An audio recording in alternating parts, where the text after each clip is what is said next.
আসছে দেখা যান না আছেন এই যে এটা দিবি। হ্যাঁ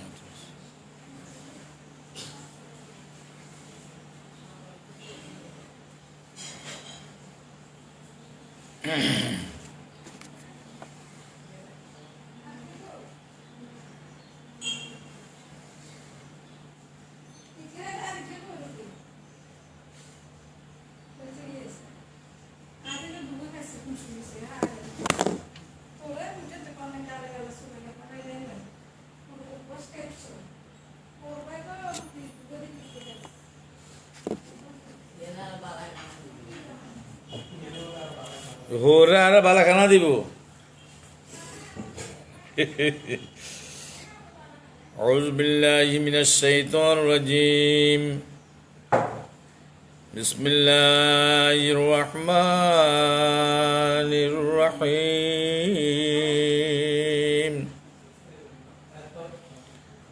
আমি মোহাম্মদ ফজলুল করিম শহীদ মেজর সালাউদ্দিন মমতাজ বীর উত্তম উচ্চ বিদ্যালয় ফেনী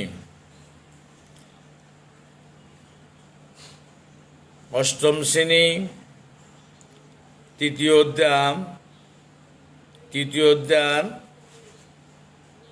পাঠ 11 বিষয়বস্তু হলো আয়াতুল কুরসি। বিষয়বস্তু কি? আয়াতুল কুরসি। আলোচ্য আয়াতটি পবিত্র কোরআনে সূরা আল বাকারার আয়াতুল কুরসি। কেমন?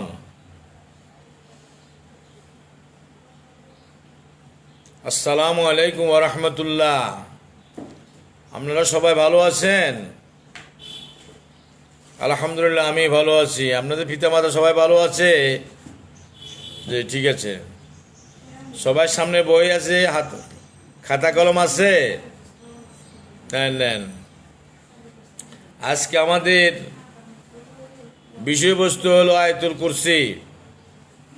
সূরা বাকারার 255 নম্বর আয়াত সম্পর্কে আমরা এখন আজকে এখানে আলোচনা করব ইনশাআল্লাহ। আলোচ্য আয়াতটি পবিত্র কোরআনে সূরা আল বাকারার 255 নম্বর আয়াত।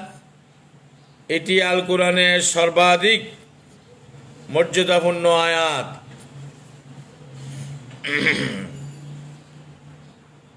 কুরসি শব্দের অর্থ এক বস্তুর সাথে অন্য বস্তুর মিলানো। আল্লাহু লা ইলাহা ইল্লাহু আল হাইয়ুল কাইয়্যুম লা তা'খুযুহু সিনাতুন ওয়ালা নাওম লাহু মা ফিস সামাওয়াতি ওয়া মা ফিল আরদ মান যাল্লাযী ইয়াশফা'ু ইনদাহু ইল্লা বিইذনিহি ইয়ালামু মা বাইনা আইদিহিম ওয়া মা খালফাহুম ولا يحيطون بشيء من علمه إلا بما شاء وسع كرسيه السماوات والأرض ولا يؤوده حفظهما وهو আলিয়ুল আযীম। এই আয়াতটি সম্পর্কে আজকে আমাদের এখানে আলোকপাত। তোমরা সবাই সুন্দরভাবে শুনো, আমি বলি, এবং যেটা যেটা পারো না খাতায় নোট করে নাও, পরবর্তী সময় আমাকে তোমরা না বুঝলে জিজ্ঞাসা করিও। কুরসি, কুরসি শব্দের অর্থ কেদারা। কেদারা মানে চেয়ার। কিরকম? কুরসি শব্দের অর্থ এক বস্তুর সাথে অন্য বস্তু মিলানো। একটা জিনিসের সাথে আর একটা জিনিস মিলানো, এটি হলো কুরসি। একটা জিনিসের সাথে আরেকটা জিনিস কি হইতে হবো, মিলাইতে হইব। কেমনে মিলায়? মনে করো একটা কাঠ, এই কাঠ একটারে মিলাইতে হইলে আরেকটা কি কাঠের সাথে কি লাগবে? ফেরাক লাগবে। কি লাগবে? একটা কাঠের সাথে আরেকটা কাঠ যদি আমি মিলাইতে হয় তখন সেখানে কি লাগবে? ফেরাক লাগবে। তাহলে কুরসি শব্দের অর্থ এক বস্তুর সাথে অন্য বস্তু মিলানো। এই জন্য চেয়ার বা আসনকে কুরসি বলা হয়। এই কারণে চেয়ারকে, আমরা যে চেয়ারে বসি, আমরা বাড়িতে বা স্কুলে আমরা যে চেয়ারে বসি, এই চেয়ারকে, এই জন্য চেয়ার বা আসনকে কুরসি বলা হয়। চেয়ার বা আসনকে কি বলা হয়? যেখানে আমরা বসি এখানে আসনে বলা হয়, চেয়ারে বলা হয়। কেননা কি জন্য বলা হয় দেখো, কেননা আসনে অনেক কাঠকে একত্রিত করা হয়। আসনের মধ্যে বসতে হলে অনেক কাঠ, মনে করো হাতা, আমি বসলাম যে এই জায়গাটা, নিচে পায়া, হ্যাঁ, পিছনে যে ডেলান দিয়ে এইটা, আরও অন্যান্য সামগ্রী, অনেকগুলা কাঠকে একসাথে করে একটা চেয়ার তৈরি করা হয়। শুধু একটা কাঠের মধ্যে চেয়ার একটা হয় না, এই একটা কাঠের সাথে কয়েকটা কাঠ মিলাইয়া আমরা আসন তৈরি করি, আমরা চেয়ার তৈরি করি। তাহলে মিলাইতে হলে কি লাগবো? ফেরাক লাগবো। ফেরাক লাগতেও কি লাগবো? মেস্তরি লাগবো। অর্থাৎ একটার সাথে আরেকটা জড়িত, একটার সাথে আরেকটা জড়িত। কুরসি শব্দের অর্থ হলো সাম্রাজ্য বা মহিমা বা জ্ঞান।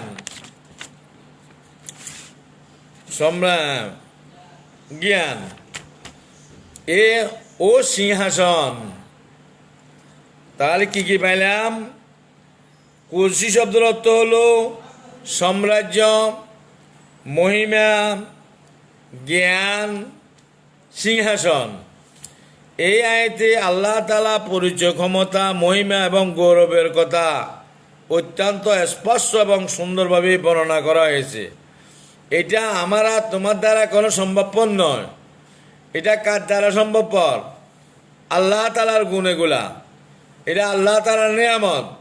এই আয়াতে আল্লাহ তাআলার পরিচয়, আল্লাহ তাআলার পরিচয়, আল্লাহ তাআলার ক্ষমতা, আল্লাহ তাআলার মহিমা, আল্লাহ তাআলার গৌরবের কথা অত্যন্ত স্পষ্ট এবং সুন্দরভাবে বর্ণনা করা হয়েছে।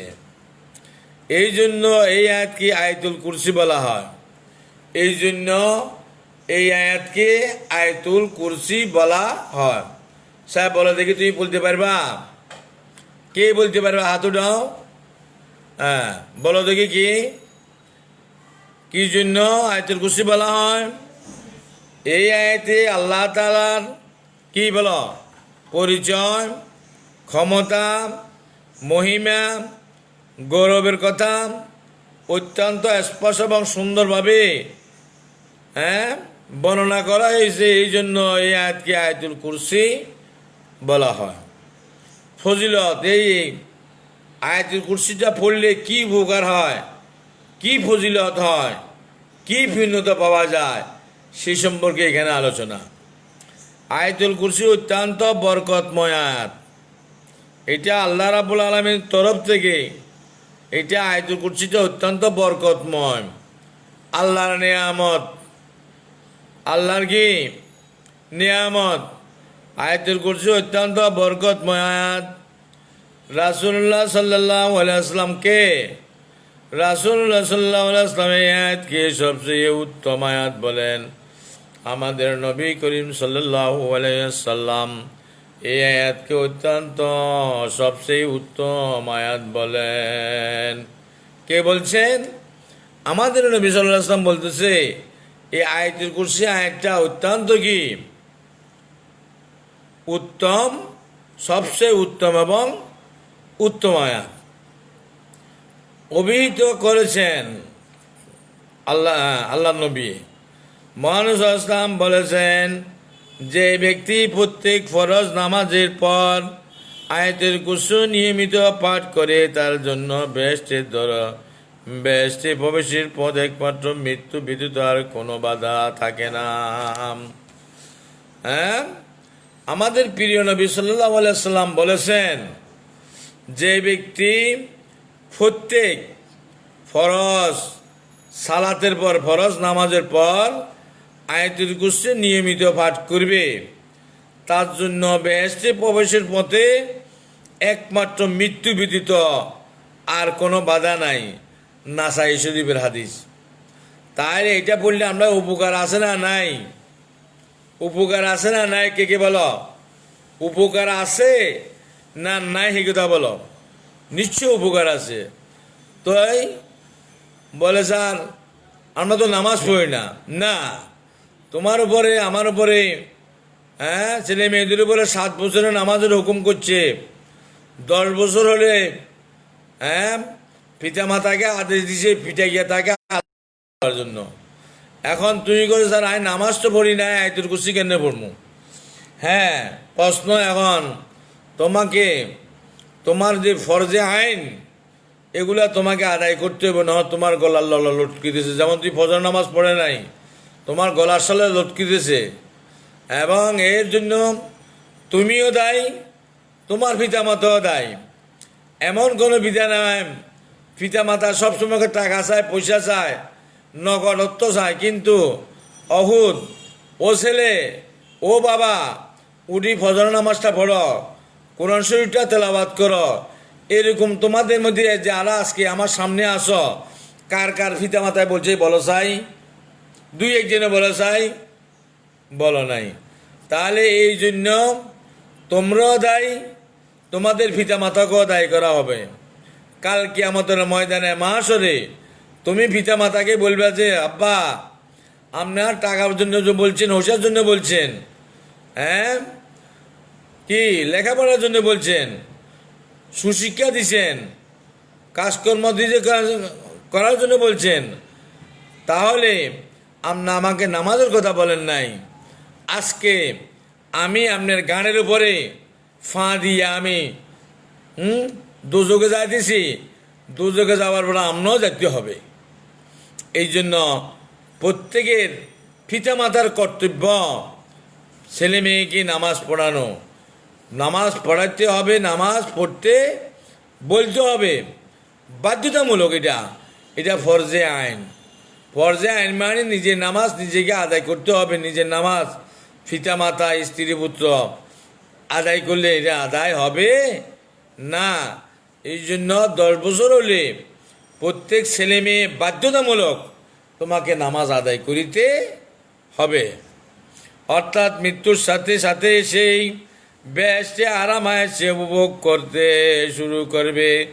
যখন সে মৃত্যু ব্যতীত আর কোনো বাধা থাকবে না, নাসাই শরীফের হাদিস, অর্থাৎ মৃত্যুর সাথে সাথে সে বেহেশতে আরাম সে উপভোগ করতে শুরু করবে। হ্যাঁ, এই দুনিয়া আখেরাত, হ্যাঁ, কি ইহজীবন এবং পরজীবন, এই দুনিয়ার থেকে সে যাওয়ার পরেই সে আল্লাহর হুকুম হলে সেখানে আরাম আয়েসে বসবাস করতে পারবে। আলহামদুলিল্লাহ, আল্লাহ শুক্রিয়া। এই জন্য আখেরাত দুনিয়াতেও কাজ করতে হবে, এবং আখেরাতের জন্য তোমাকে আমাকে প্রস্তুতি গ্রহণ করতে হবে। কীরকম প্রস্তুতি? ফরজ নামাজ বাধ্যতামূলক, ফরজ নামাজ পড়তে হবে। ফরজ নামাজের পরে, প্রত্যেক ফরজ নামাজের পরে যদি তুমি আয়াতুল কুরসিটা পাঠ করো, তাহলে তোমার শরীরও ভালো লাগবো, মনও ভালো লাগবো, আয়াতুল কুরসিটাও তোমার মুখস্থ হব, কোরআন শরীফটা তোমার হেফজ থাকবো। তাহলে আমার আদেশ থাকে, অনুরোধ থাকে, নির্দেশ থাকে, প্রত্যেকটা ছেলে মেয়ে বাধ্যতামূলক আজকে জোহর থেকে বাধ্যতামূলক জোহর নামাজ পড়বে ইনশাল্লাহ। জোহর নামাজ থেকে শুরু করবা, এবং প্রত্যেক ফরজ নামাজের সালাম ফিরানোর পরে আয়াতুল কুরসিটা মেহেরবানি করি পড়ে নিবা। যারা মুখস্থ পারো না মুখস্থ করে নিবা, যারা মুখস্থ পারো আলহামদুলিল্লাহ, আল্লাহ শুক্রিয়া। তোমাদের প্রতি আমার কঠোরভাবে এটার আদেশ থাকে।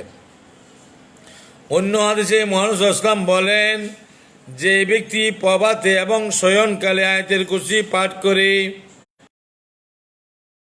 কি ভোরবেলা, সকালবেলা, আর শয়নকালে মানে ঘুমাবার সময় আয়াতুল কুরসি পাঠ করবে, আল্লাহ তাআলা তাকে সর্বপ্রকার বিপদ আপদ থেকে রক্ষা করবে। তিরমিজি শরীফের হাদিস। যে ব্যক্তি ফজর নামাজের পরে সকালবেলা আয়াতুল কুরসি পাঠ করবে এবং এবং ঘুমাবের সময় আয়াতুল কুরসি পাঠ করবে, আল্লাহ তাআলা তাকে সর্বপ্রকার বিপদ আপদ থেকে দূর করে দিবে, বিপদ আপদ থেকে তাকে রক্ষা করবে। এটা তিরমিজি শরীফের হাদিস। অপর এক হাদিসে এসেছেন, একদা রাসূলুল্লাহ সাল্লাল্লাহু আলাইহি ওয়াসাল্লাম উবাই ইবনে কাবকে জিজ্ঞাসা করলেন, কোরআনের কোন আয়াতটি সবচাইতে শ্রেষ্ঠ এবং গুরুত্বপূর্ণ? অপর একটা হাদিসে আছে, একদা রাসূলুল্লাহ সাল্লাল্লাহু আলাইহি ওয়াসাল্লাম উবাই ইবনে কাবকে জিজ্ঞাসা করলেন, কোরআনের কোন আয়াতটি সবচাইতে শ্রেষ্ঠ ও গুরুত্বপূর্ণ? কোরআন মাজিদে আছে, কোরআন মাজিদে ৬,৬৬৭ আয়াত আছে, ১১৪টি সূরা আছে।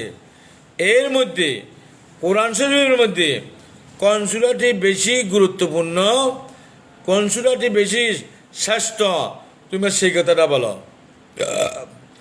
উবাই বললেন, তা হলে আয়াতুল কুরসি। তাহলে দেখছো আয়াতুল কুরসির কথা বলছে। কিসের কথা বলছে? আয়াতুল কুরসির কথা বলছে। উত্তর শুনে রাসূলুল্লাহ সাল্লাল্লাহু আলাইহি ওয়াসাল্লাম তা সমর্থন করলেন। উত্তর শুনি হুজুর পাক সাল্লাল্লাহু আলাইহি ওয়াসাল্লাম তা কি করলেন?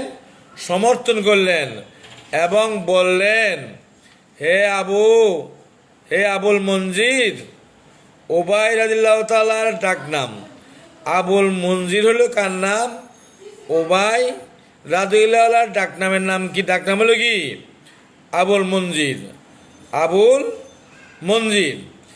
এই উত্তরের জ্ঞানের জন্য তোমাকে ধন্যবাদ।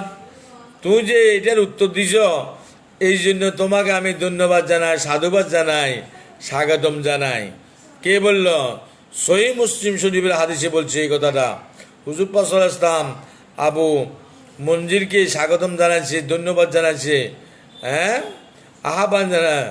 আহলান সাহলান জানাচ্ছে যে তুমি যে আমার এই প্রশ্নটার উত্তর দিতে পারলা। আসো এখন আমরা শব্দার্থগুলো ধরি। প্রত্যেকটা শব্দার্থর অর্থ জানলে বাংলা অর্থ তোমরা সহজ হইব, বাংলা নিজেরা করতে পারবে ইনশাআল্লাহ। দেখো, ইলাহি অর্থাৎ মাবুদ, হুয়া মানে সে বা তিনি, আল হাক্কু মানে চিরঞ্জীব, আল কাইয়ুম মানে চিরস্থায়ী বা সর্বসত্তার ধারক, লা তাখুযুহু তাকে স্পর্শ করে না। তুমি আমি ঘুমাইলে একটু জুড়ে নিয়ে গিয়ে কে আল্লাহর কোনো জুড়ানি নাই। আল্লাহর কোনো কি তাকে স্পর্শ কোনো কি ঘুমে স্পর্শ করে না। সিনাতুন মানে তন্দ্রা। তুই আর যদি আজকে দুপুরবেলা সাজকে ভাত খাইলাম, ভাত খাবার পরে বসতে হঠাৎ করে এইভাবে জুড়ে নিয়ে গিয়ে একটা তন্দ্রা ঘুমের বাবা আইয়ে না, আসে না? তোমাদের আসে কি আসে না? আসে। নাওমন মানে ঘুম বা নিদ্রাম।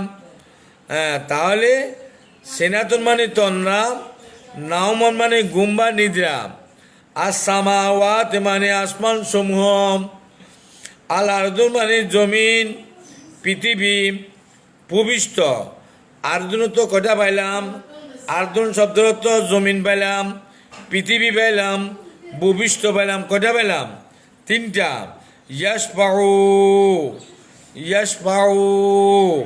ইয়াসপাউ তো সে সুপারিশ করবে, ইন্দাহু নিকট বা কাছে, খালফা মানে পিছনে, খালফা তো কি পিছনে, লা ইউইতুনা তার আয়ত্ত করতে পারে না, বেষ্টন করতে পারে না।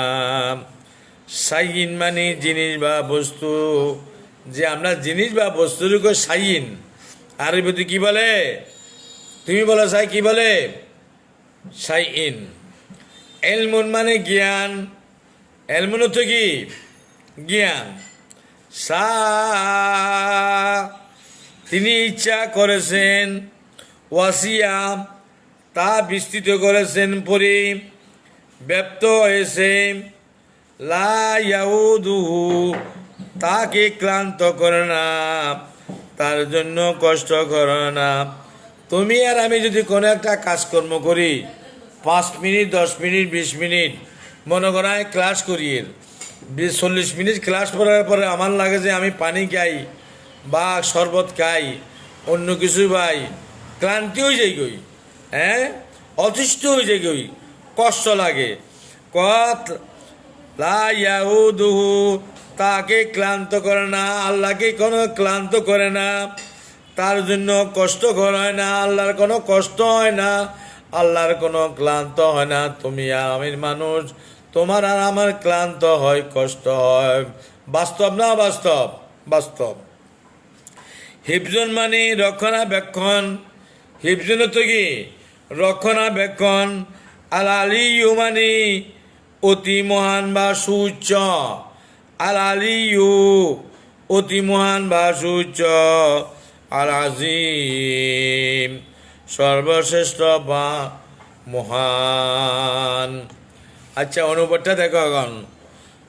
শব্দ অর্থ বলছি, তারপরে এইটা আয়াত পড়লে কি বুঝলো তাও বলছি।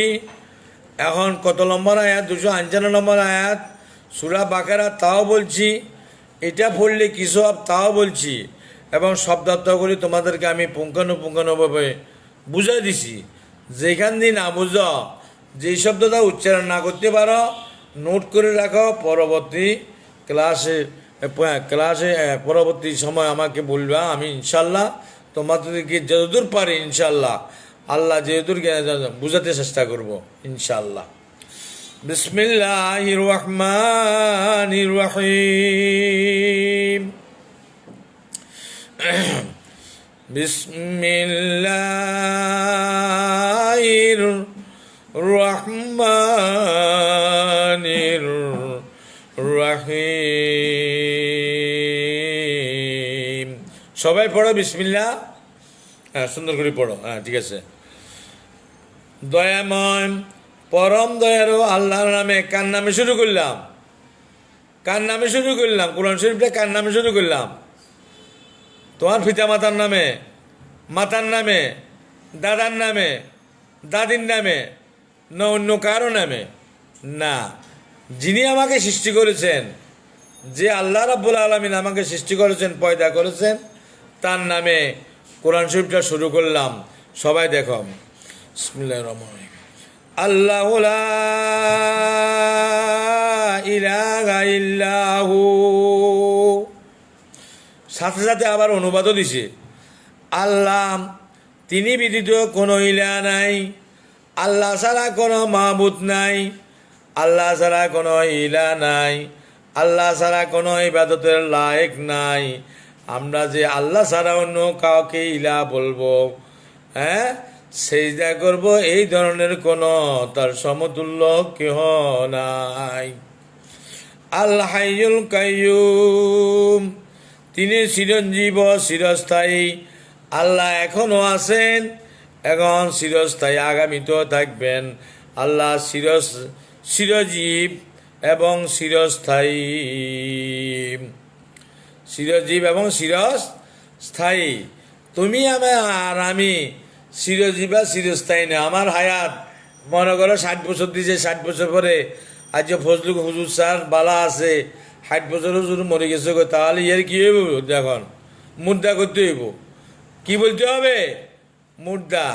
কেউ 80 বছর হায়াত দিছে, কেউ 70 বছর হায়াত দিছে, কেউ 90 বছর হায়াত দিছে, কেউ 100 বছর হায়াত দিছে, কেউ 10 বছর দিছে, কেউ 5 বছর দিছে, কেউ 5 মিনিট সময় দিছে। আল্লাহ কজন?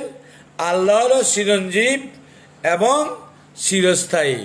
তুমি আর আমি হইল ক্ষণস্থায়ী। আজকে আছি, কালকে নাই। আজকে উপরে মাটির উপরে আছি, কালকে 2.5 হাত মাটির তলে কবরে স্থানে রাখি আইছ। হয়তো মনে চাইলে জিয়ারত পড়িবা, না মনে না চাইলে জিয়ারতও করতে না। বলি গেছো হুজুর স্যার আসিল, হ্যাঁ, ভালো মানুষ আসিল, হ্যাঁ, এখন মরে গেছো, কই শেষ। ওনার বাড়ি কোথাও ওখানে, কিন্তু জিয়ারাত করা তোমার সম্ভব না, যাইতেও না। যদি ইচ্ছা হয় প্রত্যেক ওয়াক্ত তুমি জিয়ারত করতে পারো। কেনে? আল্লাহ মাগফির লানা ওয়াল আবাইনা ওয়াল উস্তাজিনা ওয়া শাইখিনা ওয়াল মুশাইখিনা ওয়াল জামিল মুমিনিনা ওয়াল মুমিনাত ওয়াল মুসলিমিনা ওয়াল মুসলিমাত। ইচ্ছা করলে তুমি প্রত্যেক ওয়াক্ত ওস্তাদের জন্য, শিক্ষকের জন্য, তোমার মুরব্বীদের জন্য দোয়া করতে পারো, মা বাবার জন্য দোয়া করতে পারো। রাব্বির হামহুমা কামা রাব্বায়ানি সগীরা। প্রত্যেক দিন ফরজ নামাজের পরে পিতা মাতার জন্য দোয়া করতে পারো, ওস্তাদের জন্য দোয়া করতে পারো। তোমার যদি ইচ্ছা হয়, তোমার যদি সদয় হয়। সামনে যাও। লা তাখুযুহু সিনাতু ওয়ালা নাওম। তন্দ্রা বা নিদ্রা তাকে স্পর্শ করে না। আল্লাহকে কোনো তন্দ্রা বা নিদ্রায় স্পর্শ করে না। তোমাকে আমাকে স্পর্শ করে এখন ভাত খেলাম, তন্দ্রা আসতেছে, ঘুম আসতেছে, এবং মনে করো দুটা গ্লাস এক হাতে নিলাম, কিন্তু অত ঘুমের কারণে ফট করি একটার সাথে আরেকটা বাড়ি লাগি নষ্ট হয়ে যায়। কিন্তু আল্লাহর কোনো এরকম নিদ্রা বা তন্দ্রা আসে না। লাহু মা ফিস সামাওয়াতি ওয়া মা ফিল আরদ। আসমান এবং জমিনে যা কিছু রয়েছে সমস্তই তার। আসমান এবং জমিনের মধ্যে যা কিছু আছে সমস্ত কিছু আল্লাহ তাআলার। মান যাল্লাযী ইয়াশফাউ ইনদাহু ইল্লা বিইজনি। কে আছে মন যে তার অনুমতি ব্যতীত তার নিকট সুপারিশ করবে? কে এমন আছে নে আল্লাহর অনুমতি ব্যতীত তার কাছে সুপারিশ করার মতো কেয়ার ক্ষমতা আছে না রে বা? তুই আজকে কোর্টে যাও, কাছারি যাও, কোর্টে যালে হাকিমের অনুমতি লাগে সারা, তুই কথা কইতে পারবানি। তুই আজ যা ক্লাস হয়েছ, তুই মনে কর আর ক্লাস শিখছ, তুমি যদি গাই হট করে দাঁড়ায় কথা কমু, তুমি কি আর অনুমতি ছাড়া কথা কইতে হারবানি? কথা বলে না, হারবানি। হারতেন যে কোনো কাজের একটা অনুমতি দিতে কর। আর কেউ আছে এমন যে তার অনুমতি ব্যতীত তার নিকট সুপারিশ করবে? কে করবে? আল্লাহর অনুমতি ছাড়া কোনো সুপারিশ করতে পারবে না। ইয়ালামু মা বাইনা আইদিহিম ওয়া মা খালফাহুম। তাদের সামনে ও পিছনে যা কিছু আছে সবাই তিনি দেখেন। তুমি দেখো আর সামনে কি আছে আয় তা দেখি, পিছনে কি আছে আয় তা দেখি না। আল্লাহ কয় যে আর সামনে কিনে দেখিয়ে পিছনে কি কাজ করতেছে তাও আমি কি দেখতেছি। আমি সব কিছু নক্ষত্র আমার দমে দমে, আমার প্রতি সেকেন্ডে সেকেন্ডে আমার প্রত্যেকটি জিনিস আমি দেখতেছি। কিন্তু আমি মানুষ, আমি সামনে ক্লাস করতেছি, আমি তোমাদেরকে দেখতেছি, পিছনে কে আছে আর নাই, কি জিনিস আছে না নাই, আমি অনুধাবন করতে পারি না। কিন্তু আল্লাহ রাব্বুল আলামিন সব কিছু দেখেন, শুনেন। ওয়ালা ইউহিতুনা বিশাইইন মিন ইলমি ওয়ালা ইউহিতুনা বিশাইইন মিন ইলমিহি ইল্লা বিমা শাআ। তিনি যা ইচ্ছা করেন তা ছাড়া তার জ্ঞানের কোনো কিছু তার আয়ত্ত করতে পারে না। তিনি যা ইচ্ছা করেন তা ছাড়া তার জ্ঞানের কোনো কিছু তার আয়ত্ত করতে পারে না। তিনি যা ইচ্ছা করেন তা ছাড়া তার জ্ঞানের কোনো কিছু আর তার আয়ত্ত করতে পারে না। আচ্ছা, ওয়াসিয়া কুরসিয়ুস সামাওয়াতি ওয়াল আরদ। তার কুরসি আসমান এবং পৃথিবীময় পরিব্যাপ্ত। দেখছেন রে বা? আর সিহার জেঙিন বসে যে জায়গাতে বসে এটাই আর জায়গা। তুমি যে জায়গাতে বসছো এটাই তোমার কি তোমার জায়গা সীমিত। আল্লাহ কল যে না রে বাবা, আল্লাহ বলতেছে না, আর জায়গা হলো কতরি, আর জায়গা হলো কতটুকু শুনো। তার কুরসি হলো আসমান ও পৃথিবীময় পরিব্যাপ্ত। আসমান থেকে শুরু করি পৃথিবীর পরিব্যাপ্ত। তাহলে আর জায়গা, তোমার জায়গা সীমিত, আল্লাহ জায়গা সীমিত, আল্লাহ জায়গা সবটাই। ওয়ালা ইয়াউদুহু হিফযুহুমা, আর এগুলো রক্ষণ তাকে ক্লান্ত করে না। দেখো ভাই, আমরা সাধারণ ক্লাস করতে যে তোমরা 50 জন বা 100 জনের ক্লাস করো, তোমরা কে কি করতেছো না তোমার দিকে চোখ রাখতেছি, কিন্তু আল্লাহ যেন আল্লাহ এগুলো রক্ষণাবেক্ষণা তাকে ক্লান্ত করে না। আল্লাহ যে 18,000 মাখলুকাত আছে, আল্লাহ রাব্বুল আলামিন যেগুলো আছে দেখতেছে, শুনতেছে, জানতেছে, আয়ত্তে রাখতেছে, আল্লাহর কোনো ক্লান্তি আসে না। তোমার আর কি আছে? ক্লান্তি আসে। তোমার আর কি আছে? ক্লান্তি আসে। বারো ছেলে ইয়া কোনো দুষ্টামি করেননি, কোনো ইয়া হড়া হারেননি, কোনো ইয়া হড়া হারেন না। কিন্তু আমরা জিজ্ঞাসা করি, কিন্তু তারপরও 40 মিনিটের জন্য খুব ভয় লাগে। কিন্তু আল্লাহ কাছে আর কি না ভয় নাই। আসমান হতে জমিন পর্যন্ত সব কিছু দেখিয়ে শুনিয়ে এবং এইগুলোর রক্ষণাবেক্ষণা তাকে ক্লান্তি করে না, কোনো রকমের অসুবিধা করে না, কোনো রকম কি আল্লাহ ক্লান্তির নাম। ওয়াহুয়াল আলিয়ুল আযীম, আর তিনি অতি মহান, সর্বশ্রেষ্ঠ। অল্প সময়ের মধ্যে শেষ করে দিয়ে ইনশাআল্লাহ। দেখো তাৎপর্যটা, দেখো তাৎপর্য। এই আয়াতে আল্লাহ তাআলার পরিচয় অতি সুন্দরভাবে তুলে ধরা হয়েছে। আল্লাহ তাআলার গুণাবলী এবং ক্ষমতা এই আয়াতে স্পষ্ট রূপে ফুটে উঠেছে। দেখছো নির্বা, এই আয়াতে আল্লাহ তাআলার পরিচয় কত সুন্দর করে তুলছে এবং আল্লাহ তাআলার গুণাবলী, ক্ষমতা এই আয়াতে সুন্দর স্পষ্ট রূপে ফুটে উঠেছেন। আয়াতের প্রথমে বলা হয়েছে আল্লাহ তাআলা একমাত্র ইলাহ, আল্লাহ তাআলা একমাত্র ইলাহ, আল্লাহু লা ইলাহা ইল্লাহু। এই আয়াতের প্রথমে বলা হয়েছে আল্লাহ তাআলা একমাত্র, আল্লাহ তাআলাই একমাত্র ইলাহ, তিনি ব্যতীত কোনো মাবুদ নাই। আল্লাহ ছাড়া কোনো আমাদের যে ইবাদত করি, আমরা যে সেজদা করি, এই সেজদার মালিক একমাত্র আল্লাহ তাআলা পাওনাদার। আর কারো কাছে আমরা মাথা নত করি না, মাথা নত করব না। সকল ইবাদত এবং প্রশংসা, আচ্ছা আল্লাহ ছাড়া যদি কারো কাছে তোমরা মাথা নত করো তাহলে সেরেক গুনাহ করবা। সেরেক গুনাহ। মানুষ মাজারে যায়, অন্য অন্য জায়গায় যায়, ছেলের জন্য, মেয়ের জন্য আল্লাহর বাস্তে মাজার যায়, সেজদা করে, সেরেক গুনাহ করে।